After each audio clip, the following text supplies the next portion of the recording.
Well, I think what Apple did, Apple is a great example when we talk about sort of, you know, your choice is either super convenience or super fidelity. Apple was one of the few retailers that sort of covered both ends of the spectrum at once, right? So if you had a problem with your computer, you could go online, you could search for frequently asked questions, you could go into the Apple forum, you could, you know, go into the Mac users forum, you could try and find an answer that way.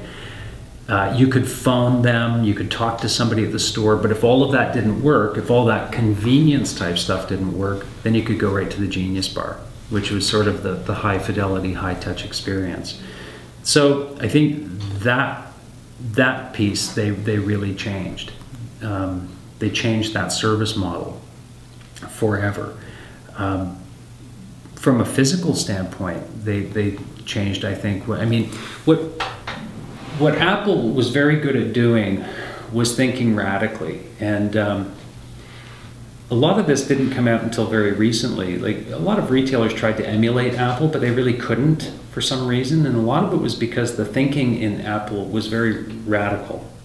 They didn't model themselves after any other computer store. It was all very, very unique stuff, and very engineered as well. For example, I just heard this recently. As an Apple employee, even the words that you used were trained, right? So you were trained not to use certain words. One of them was unfortunately. You could never use the word unfortunately. So you were trained to say, as it turns out, instead of unfortunately. So just as a means of breaking bad news to someone, right? As it turns out, your warranty doesn't cover this, right? Instead of saying, unfortunately, your warranty doesn't cover this. So what people didn't get, I guess, was just how engineered that whole experience was, from every aspect, to how you were greeted, where in the store you were greeted, what was said to you along the way, the use of mobile POS systems. They were innovative in that regard, that there was no lineup at the cash register. They just sort of broke all the rules that other retailers said, well, that's just the way retail is. You know, we have to have a lineup at the cash register. That's the way it is. Maybe, you know, it sort of goes to just Steve Jobs' sheer delight in their products and in the design of their products, that they treated them like they were pieces of art. You know, they positioned them on those tables as though they were sculpture, you know.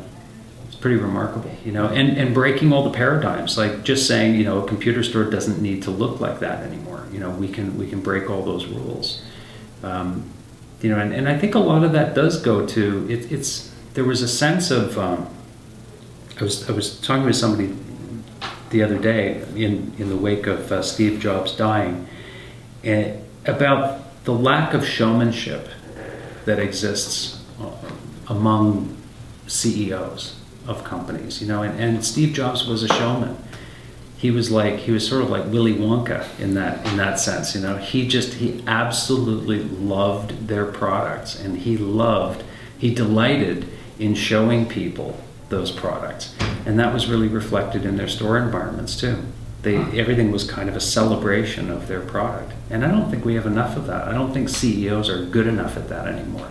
You know, kind of that pulling off the white sheet, you know, and unveiling things, which is really exciting, and he was brilliant at it, you know.